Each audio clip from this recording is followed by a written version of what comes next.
Yeah, so welcome Jenny and Felicia to today's speaker series. Um, Thank you, Sydney. Thanks for having us. Yeah. I think Felicia's gonna share some videos she made with us. Yes, I am. I'm going to go ahead and share. And please hold all questions and comments at the end. Thank you. Got it. All right. Ramsey, can you please mute? Thank you.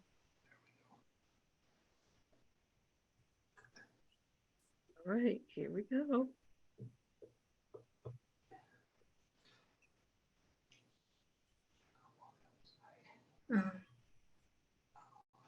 When you did share video, there's a button to press to share sound. Say that again. Before you share video, when you go to share video, there's like a small button to press that allows the sound to be shared too. Oh, okay. Hold on. Just wait 1 second here. Let me stop sharing. Yeah, there's a very tiny button, so it's easy to miss. Okay, let's see here. Share. Share sound. Okay, so we couldn't hardly hear. Okay, there we go. Right. Wait just 1 second here, and then I'll share the video. Now there are 3 videos, so I'm sharing the one about Barack Obama, Serena Williams, and also Steve Harvey. Here we go.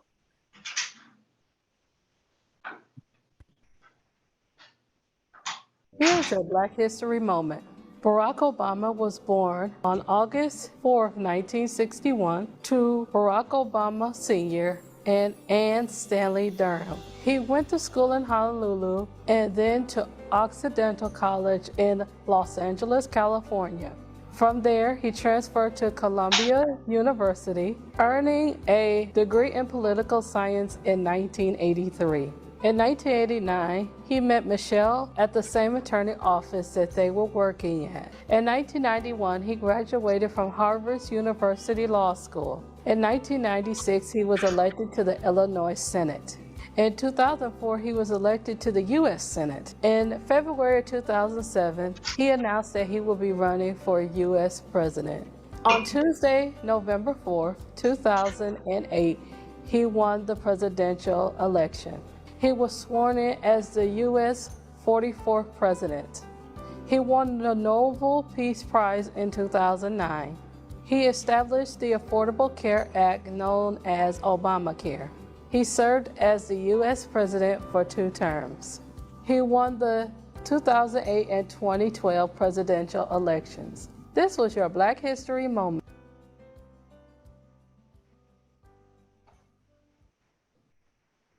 Okay, I am about to share the one from Serena Williams. I just have to stop sharing and then find it. Yeah.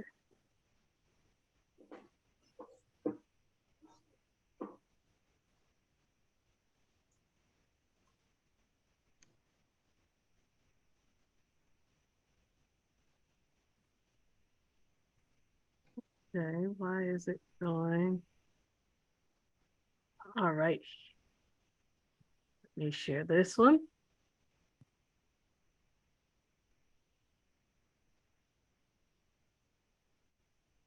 Here is your Black History moment.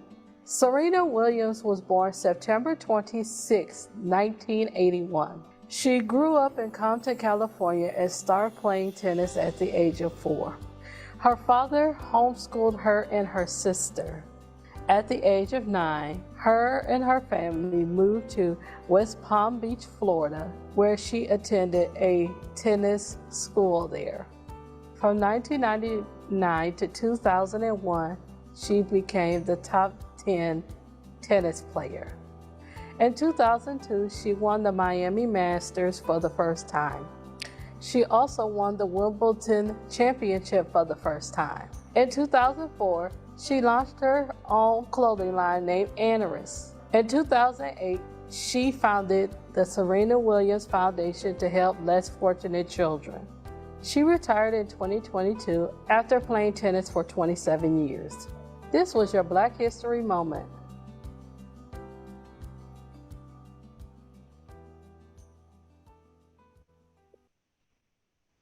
Okay, wait one moment here, because I have to stop sharing before it start going off here. All right, now the last one is Steve Harvey.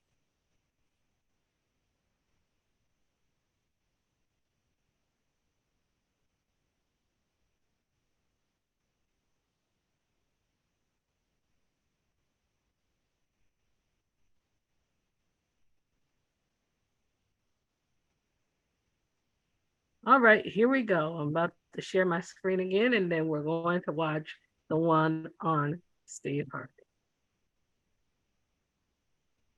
This is your Black History Moment. Steve Harvey was born Broderick Stephen Harvey on January 17, 1957, to Jesse and Eloise Harvey. His family moved to a farm in Cleveland, Ohio, where they grew their own food and survived on small income. In 1985, at the age of 27, Steve performed his stand-up comedy for the first time as part of an amateur night competition at a Cleveland nightclub. He quit his job as an insurance salesman and began doing comedy for $25 per night. Steve was homeless at one time, living in his car for 3 years. In 1991, he broke through in his career, where he performed at the Apollo in Chicago, Illinois. In 1996, he starred in The Steve Harvey Show as Steve Hightower. In 2000, he starred in The Kings of Comedy. In 2010, he became the host of Family Feud. Steve deemed himself as one of the kings of comedy and the certified love officer. This was your Black History Moment. So those were the three that I done. There's always many more. That just were the highlight of what has been to come. So now I am going to turn it over to a wonderful author. Her name is Jenny Benjamin. She is an author. She has 3 dogs, and she is a mother. And so, Jenny, it's all yours. Thank you, Sydney. And you have it all queued, the books. That's I right. appreciate that. So what's on the screen, and these are just some of the books I have that have been published from different publishers. These are the children's books that I wrote for a publisher called Capstone Publishing. And they wanted a whole series on, important people and who really made changes and geared for children. And the whole publisher, Capstone, is pretty much a children's publisher. If you were to look them up online, and you would see that. And there's a whole bunch of other books in this series. So as a writer, I write as a freelancer. And a lot of you know me also working with People First, which is so exciting that I joined People First as well. But my background really is beforehand in education and writing, and then started just recently with nonprofit work. So that side note. So these books I wrote as a freelancer, meaning that a company contacted me and said, hey, we're working with this publisher called Capstone, and we need a writer to write these books. So they came to me and I said yes. And I worked out what they wanted me to do and followed exactly kind of the sections that they wanted for the books. And for instance, if you look at, they're on the screen there, I appreciate, Sydney, that you put them there so we wouldn't have to do this, but I might hold them up a little bit or read maybe sections if you guys are interested, or I know there are questions Felicia or anyone has for me too, I can answer. But that they really wanted to focus on how these Black people, African-American people, have made a huge difference in their society. It could be very local community, and I could talk about that with Marley Diaz, or as we know, and we saw in the video with Barack Obama, the first African-American president, 44th president, and then the last figure, Amandla Stenberg, is I didn't know her all that well until I wrote about her, but she is also a person who tries to make a big change in the world. So for instance, Marley Diaz is the one who I knew just a little bit about before I wrote about her. And she's an amazing young person. She was a reader, and she decided that there weren't enough characters in books that looked like her, and so she started collecting books and with characters, mainly young girls, African American, and she called them, oh wait, I gotta find the hashtag she came up with. Well, it started with some of the books that she liked. So she started collecting them, but okay, hashtag 1,000 Black girl books. And this is what it turned into. So first she started just collecting Black girl books for her library. She grew up in New Jersey. And then because her mother, who was originally from Jamaica and also had started her own, had a nonprofit organization, like People First is one. This one I think was called Grassroots. I can't remember the name of the mother's. Oh, Grassroots Community Foundation. So she had a good role model with her mother, and she decided, went to her mom, hey mom, I want to do something, and I want more Black girls like me to get books and to see themselves in the characters more than what is out there.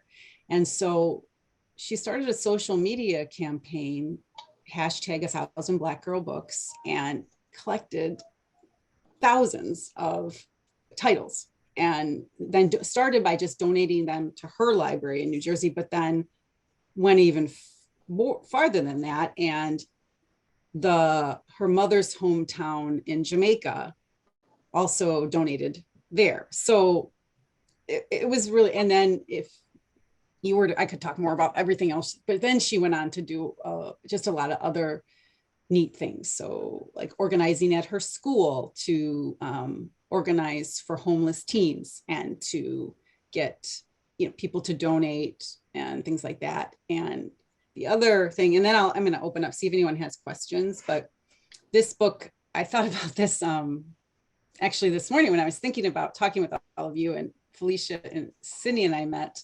And so I was thinking about, because I did write these books a few years ago. I think they came out in 2019, but it was a process to get them out like that. Like I told you, they came to me. I had to do an outline. I had to see what they wanted. I had to research a lot and then write them. And then I had an editor who just marked it all up and made me change things or just to revise it and then revise. And so it took a while. And then it has to go to the printer and they go through everything because they added the, the cover art, pictures and everything that they want in terms of, and this, Sydney, just putting your graphic together, how, that kind of work that takes. So writing is a part of the piece for a book to come out. So I got to thinking about, all right, what did I do when I was researching? And I did a lot of course, the internet, but I did go to the library and get some books, physical books to help me read it. And I bought this book, and I'm going to hold it up. And it actually still has all my writing posts. I would mark things up in my book, and I bought it so that I could kind of mark this up.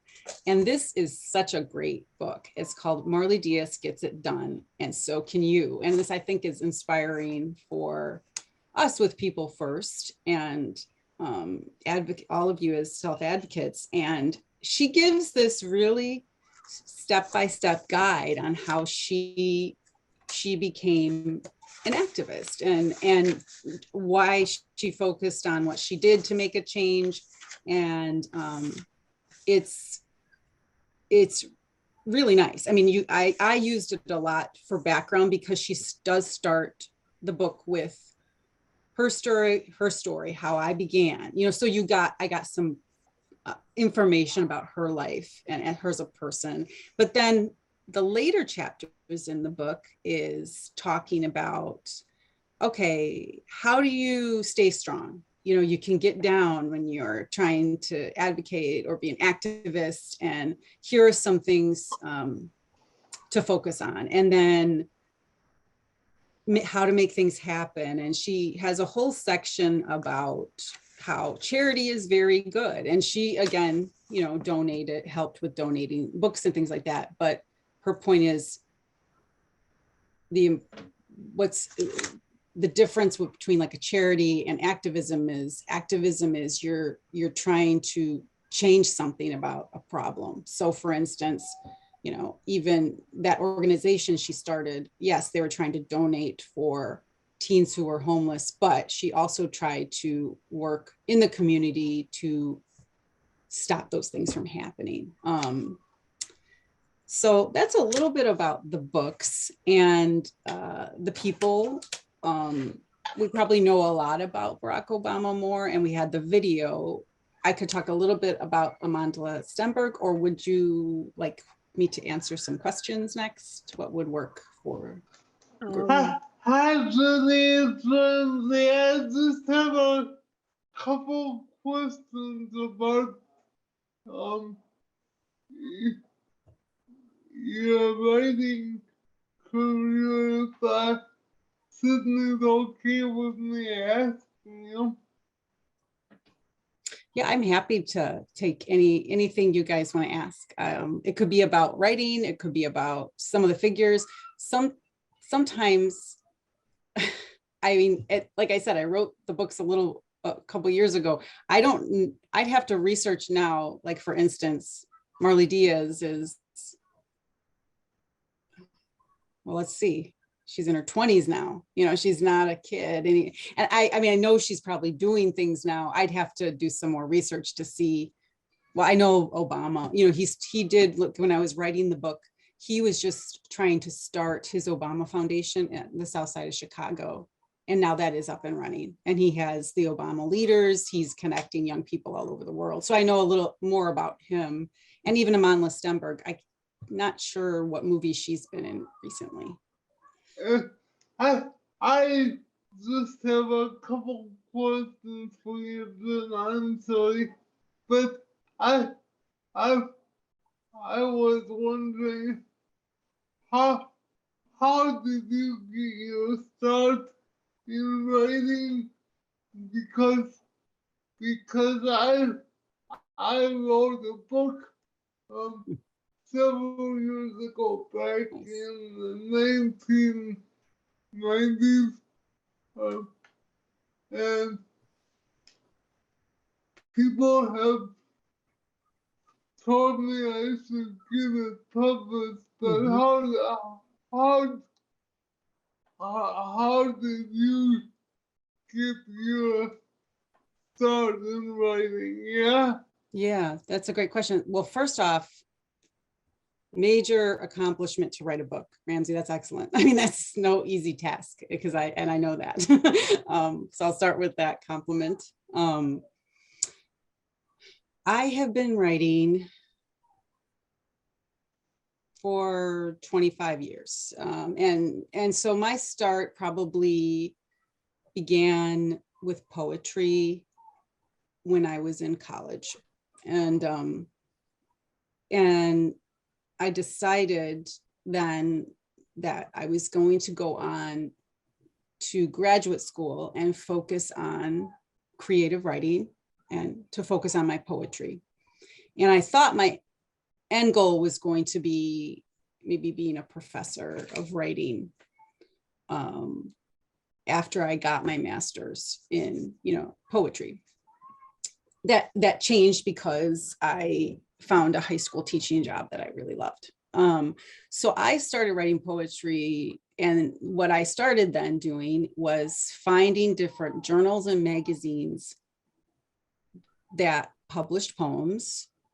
And so I would send them my poems, and either they accepted them or they turned them away, you know. And so I have a lot. I can't even count how many times I've been said no to for different writing. So I started with poetry, and then as I was teaching, I was always interested in writing fiction, and I did start a book. I think I was in college when I started a book, a novel that I never finished. And then as I was teaching, I kept writing a lot of poetry. I would get some poems into different places, like a poem here and there. And after my third child was born, I decided, and I had been doing some writing for companies, the educational stuff, like I said, with these books, when they hired me, I was freelancing, and that means that I go all, well, people first, you guys know about being an independent contractor, and that's what I am. So I get hired from a lot of different companies to write for them. And because my background is in teaching, that's the kind of stuff that I wrote. But what happened with that is I started having to write stories, maybe for their tests that they would take, or I would write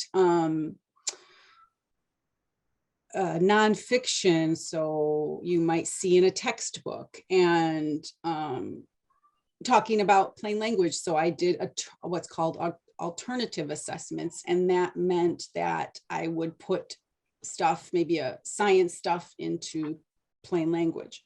And then all of a sudden I started getting interested in fiction when I was freelancing more. And that's when I started writing novels. And strangely, my first book publication, instead of being poetry, after all the years I spent in poetry, was actually a novel.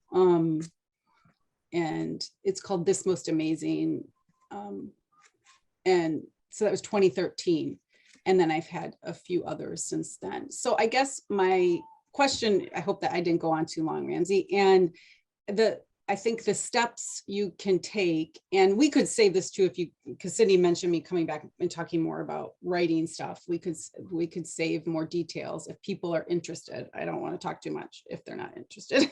The steps are, keep writing, but then I could go into more details of finding publishers or other ways that depending on what the book is, where you go to look to try to get it published.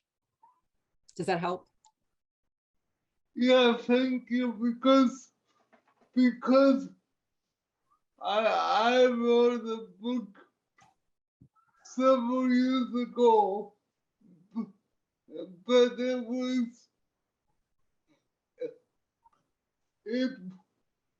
was mainly a children's book, and a lot of the stuff in it is out of date. But it was mainly designed to give people hope. Nice. For example, when I was a kid, I would never do this now, but when I was a kid, I had cerebral palsy, but I never let it stop me. So I had a Patreon. This is a picture of me standing in my phone stander, and I don't have a phone stander now, but it was mainly to inspire kids to go with their dreams, and I wrote about cerebral palsy, so granted it's out of date, but I would still like to get it published someday. Well, there are a lot of children's publishers out there. If if there's a children's book and to try and ones that would, look for that message of hope. So that's good. I think that's a good point. When you're looking for a publisher or you're just looking to get your story out there, you can ask yourself, well, what's my message? What do I want to say to people? And then what's nice is that certain publishers are very clear about what they like to publish, and so that really helps. So for example, one of the poetry, it's called a chapbook. So it's not a full length, it's like a shorter poetry book that I have published. The publisher was looking for women poets writing in what's called poetic forms. And that means like, well, do you guys know like a poem that rhymes and a poem doesn't? You ever read anybody read poetry? Not really. Okay, Felicia's. Okay, so basically poems can come in two basic forms. They can rhyme, kind of like a song does, or they don't have to. And that's called free verse. So this one publisher wanted poems, and it was for women writers, and all written in like what's called poetic forms, which means they had a rhyme or some kind of thing you had to follow to write in the poem. And so that kind of goes with the point with what I was saying to Ramsey, is that if you know your message, or kind of a really special thing about what you've written, there might be a publisher out there that wants the exact same thing. And that's where it takes time to find them, but they are out there, and just doing some searching and the internet just makes life a lot easier than like when I was starting out, to be honest. That's pretty cool. Yeah. I didn't know it worked that way. Yeah, it can work a lot of different ways too, but that's something when I'm thinking especially about children's books. Well, for instance, the Black History Month focus we have with these titles, that publisher wanted African-American figures who are in our society trying to make a big change. And that was the focus they wanted. And that's what they look for. That's awesome. Mira, you have your hand up? Yeah. How many years have you been an author, and have you enjoyed it? Oh, good questions, you guys. So let's see. Wow. I guess it depends on when you want to first count it. So I guess I would count author with my first books, because like I said, started publishing in like single poems in like a magazine here or a journal here. I don't even know what year that would have been. 25 years ago. Jeez. But my first book came out in 2013. So we're looking at 9. Gosh, I can't even do the math. What is it? We're in. Oh, it's 10 years. Is it 10 years, right? 10 Yeah, years. because I'm like, what are we in? 2023. So 10 years ago, that was the first book I had out. So that's when I guess I started saying author more, and because an actual book was out, Mira. And then your second point was, do I enjoy your question? And the other thing is, do you prefer writing novels or poetry? Oh, another good. You guys are great with questions here. You know, I enjoy them both so much, but very differently. Like if I'm writing a novel, I can make myself sit down every day and write something on that novel because I see it as a very, it's something both things are work in a sense for me, but I think fiction, writing a novel is easier to make a schedule. Poetry isn't like that. I don't wait for something to just come to me. I do make myself write a lot, but I have a notebook I write in. Here's an example of one of my old notebooks. I have so many that I just fill. So when I write poetry lines here and there, but so much of it, I'll say to myself, oh, it's terrible. There's nothing in here. What did I just write? This is awful. And then I come back to, I'm like, oh, wait a minute, there's a good idea. Or I like how that sounds. And so then I might use it later in a poem. So they're both so different, and I get different feelings from them that I can't really say which one I like more. It's kind of hard. And do you prefer writing fiction or nonfiction? Definitely fiction. Oh. Definitely fiction. I've not written, well, the biographies you see on the screen that's the only books of nonfiction that I have. And I'm definitely only comfortable at this point writing children's books of nonfiction. I think because of the length, like a longer nonfiction book, I think that would be really hard for me. I would really, I'm not saying I won't ever do it. You know, I never thought I would do some of the things like I said, all the fiction novels and stuff. But so I don't want to say never, but I think it would be a hard step. Wonderful. That was some wonderful questions, guys.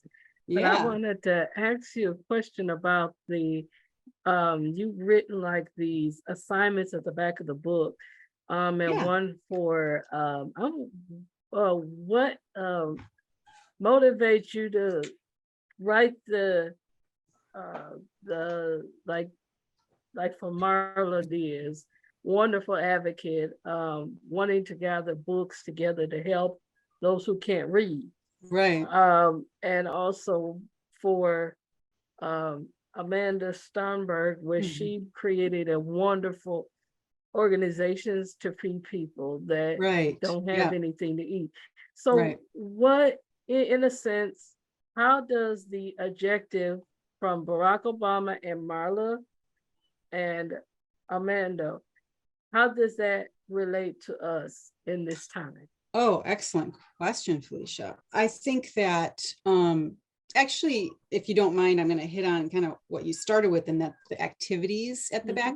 So part of the books I had, and the publisher wanted this, was I needed a glossary at the back of terms. I needed a timeline of the person's life, and I needed to create an activity just that had to do with making a change in the world.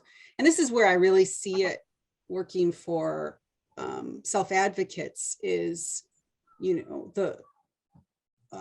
that voice being heard, trying to change laws, trying to change things that aren't fair or wrong. And the activities that I created, I was kind of proud of because, for instance, with the Marla Diaz one, it was create your own grassroots action plan. And so write your own plan for what kind of organization you would want. And so I went through some steps. So for instance, I had students starting with, first of all, look around and what is a problem in your neighborhood, your country, your world. You could start small or large, and then think of one or two ways to help solve the problem, and then start writing steps to do that. So I think that how that relates to People First and to self-advocates is really thinking about, I think it's easy to get feelings of, whoa, this is just too big sometimes when there's a lot of problems you want to solve.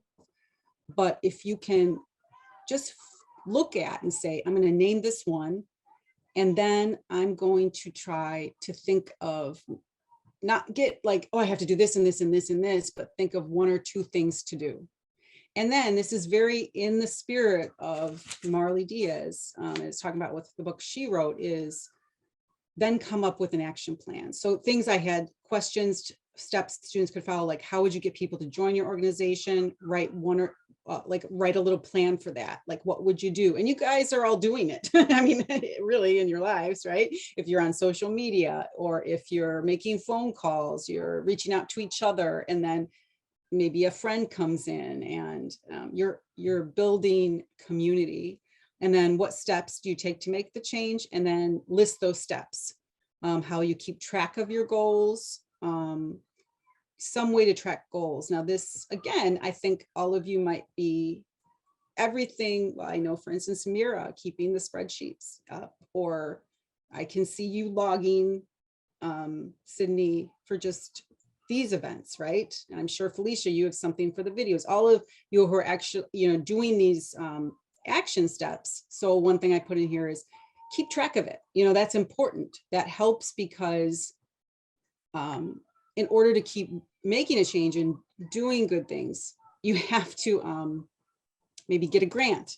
You have funds, because we all have to eat. We have to keep our lights on. We have to get places and things so ways to get help with getting grants could be keeping track of everything you're doing. And then the last one is sum it up. So have some kind of, well, People First has a mission statement. I think mission statements are really important when you're trying to make a change. And definitely Marley Diaz and all these figures have done that in the different things they were doing.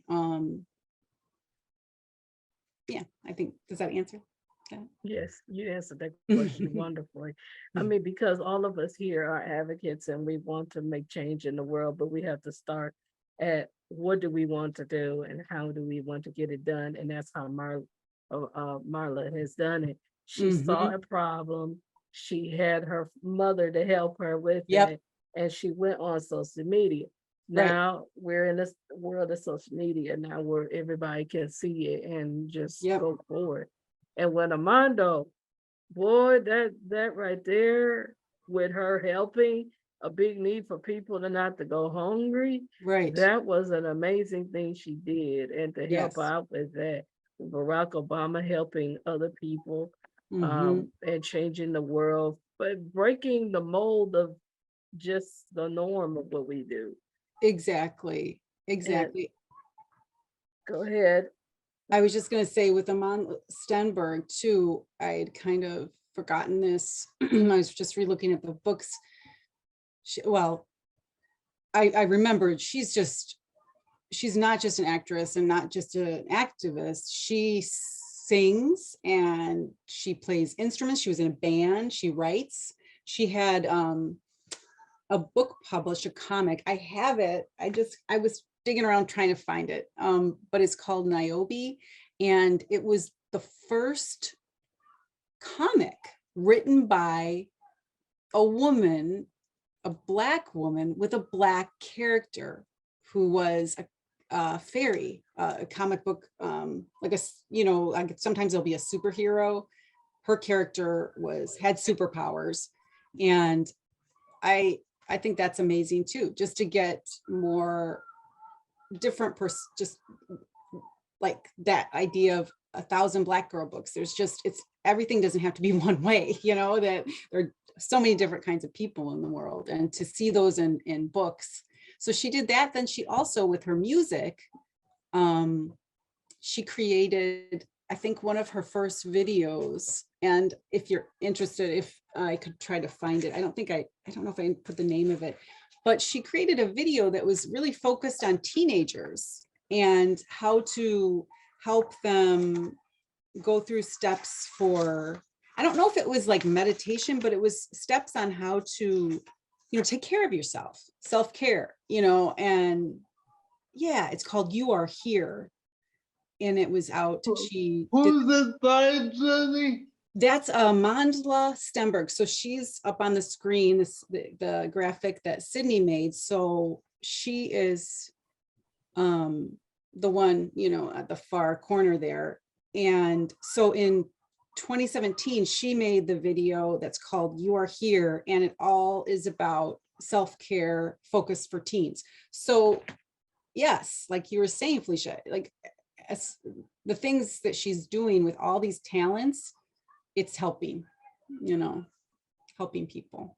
And it's the Just so same good. for us. It's same for us that we, as advocates and with people with disabilities, we have gifts and talents that's hidden in us that we need to activate right. and keep going and to keep moving.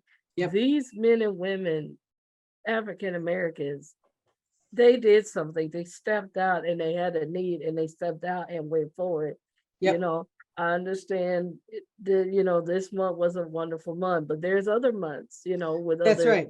for other diversity of That's right. culture. So not just this month, but every month we should be That's right. working towards the goal that we want to desire. Maybe it's starting you know, maybe it's starting a group on a particular topic, or Yep. maybe it's just having a well, back, I'm gonna show my age now, a coffee clutch or something Exactly. like that. Yes. Something that Yes. will help you. So, or being a mentor. January was National Mentor Month. I'm going Mhm. back to it, being a mentor to somebody who really admires you, or they just want you to sit at your feet to know what you do, you know. That's right.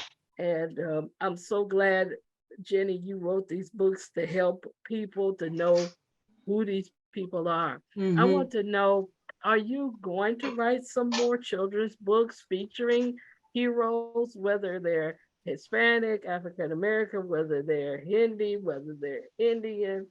I would Um, love to. I would love to. And I think that, well, I have some projects now that it's maybe, and knowing like the amount of work I have right now, I don't think it's something I could start right away, but it is something in my mind. He's like, you read my mind. It's there that, yes, I would like to do that. It's just the finding and figuring out when and that type of thing. yes, that is true. And Mhm. you have really given us that opportunity to read these books and to and the children to read the books, because it's not just it might be children's book, but anybody can read it. I don't care if it's a Oh, I C-Spot read. run, you can That's read it. right. You can read it. That's right. I have So, children's books all over my house, and Yeah. I keep them for research, you know. Well, I know how much I researched. I wrote children's books there, you know, you know, if you're making videos, right, that takes a lot of work. And so, you know, people who don't maybe do that, they don't realize, yeah, it's a 2-minute video or it's a shorter book because it's a children's book, but it still takes tons of work, and the research is accurate. And so it's a good place to get the right information about something. But yeah, I mean, I know I have kids, and that's why you have children's, but I keep them for references and things like that. And just some of them are just beautiful. I think children's books are, if you have ones with picture books, you know, they have the art, they're just like pieces of art to me. I can't rid of them. so we only got a few minutes left, but I Okay. wanted to say, how can you encourage us to go forward in whatever, you know, because these three are so amazing. What can Mhm. you encourage us to go forward with doing? Well, I think looking into yourself first and knowing you do have talents to share, and then sharing, and then taking the step to share them in some way. And it could, like Felicia, you were outlining a lot of different ways, or Ramsey, the story of hope. Mira, I know you have such a talent with ventriloquism, and all these things that we have, these talents that could connect you to someone else or help them find something in themselves that they can make a difference in their own life, I think is important. So I think that's how I would start with. And then I wonder if it would be a good time to share that video of one of my favorite writers, and she's African-American writer, Maya Angelou. That I don't know how to do it is the thing. And I think it's a nice message. I have the link that I could, so if I share, I can share, then how do I do the sound thing? When you click share screen, and then you choose whatever screen, I'm pretty sure, then there's like a tiny box at the bottom that says share sound also. I don't know why they do that, but that is, yes, excellent. So I see that and I have it. Okay, so I think I'm sharing. yeah. And I hit that little button. Good. Thank you for the directions, Sydney. That was really clear. Do you see like a video from YouTube? Yep. Oh, good. Okay. So this is Maya Angelou. And I think that this kind of answers your question too, Felicia, on what we can look in ourselves and how to move forward. So it's just a couple of minutes of her talking about, well, it's called Just Do Right.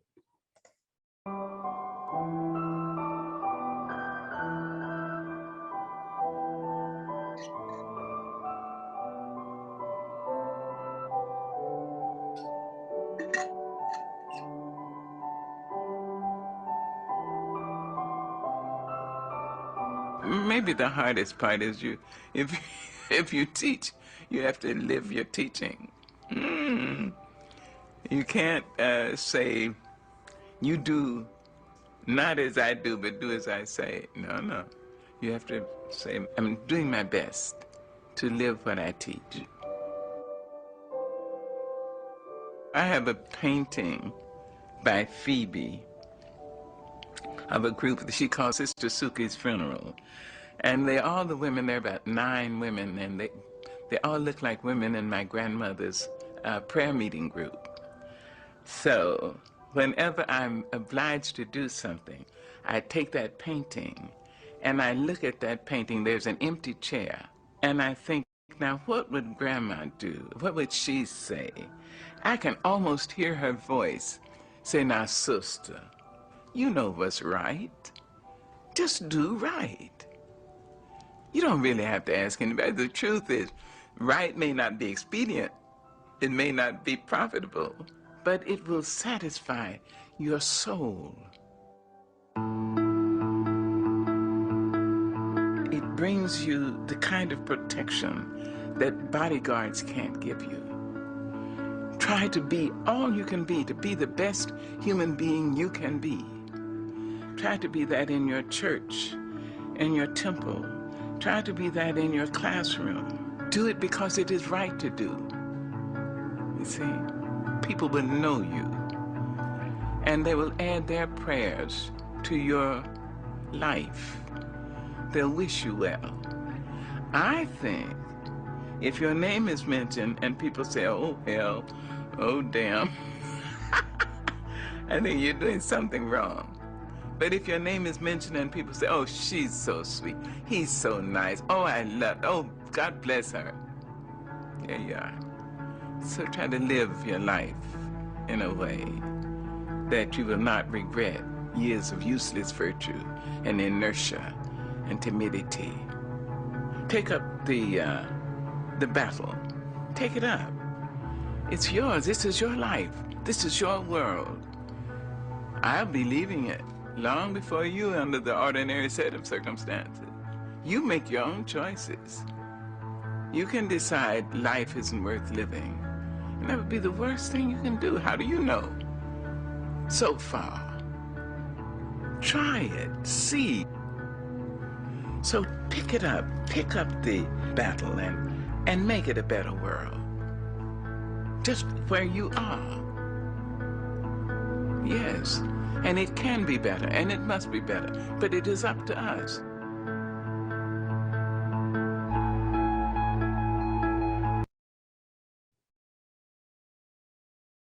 That's a very nice video. I've never seen it. I like that. I think Very it's a nice, touching. nice inspiration. for all of us. Yeah, definitely. Does anybody have any other questions for Jenny? I had one. Did you do the graphics for your books? No. So usually what works with children's books is that there's a writer, and then if it's going to be a picture book, you have an artist doing the pictures, the drawings, and sometimes you'll have a person who can do both, but usually it's two different people. And then for things like this, that is nonfiction and it's the different graphics, I found I think they provided me, like, for instance, with like an image that they definitely wanted, and then I wrote the captions. So I would maybe find a fact to put under the picture. But they added there are ones in the book that I didn't see until the book came out. So you had a different person on that team. That could be you sitting, that you would be that person maybe that would find them. And then I can't remember if they came back.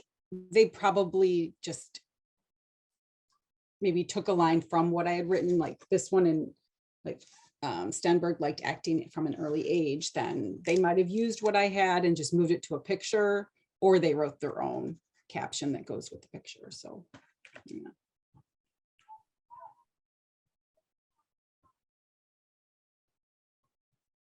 Wait, I can stop and share. You guys see how I listened to running water.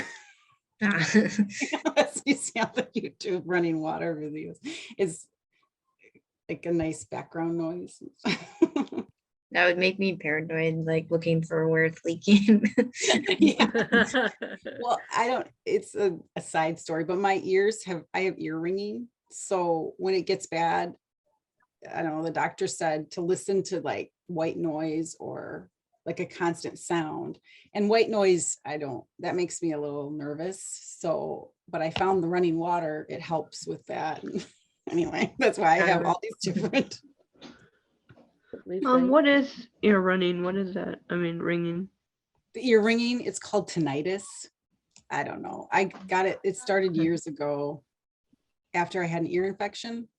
And then as I've gotten older, if I'm around something really loud, for instance, I was in a car accident over a year ago and the airbag went off and it made it get really loud for a while. And so that's what got me to go to the doctor about it. And then she said, what you want to do is kind of train your ears to bring down the level.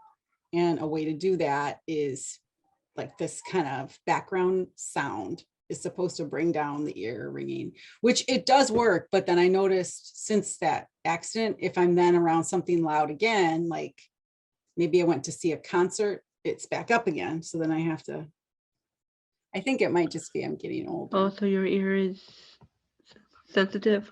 Very, very. Okay. It's not very fun. But just glad that we're over Zoom and not in real people. Yeah. Because I don't know how you're going to handle that. Well, I'm fine if it just doesn't get too loud and then I have ear ringing later. Yeah. Thank you so much, Jenny, for sharing. Thank you so book. much. This was wonderful. I really enjoyed. Yeah, thank you. Yeah, thank you so much, Jenny. Yes. And Felicia. Jenny, I'll have to have you back. Absolutely. I really enjoyed being here, everyone.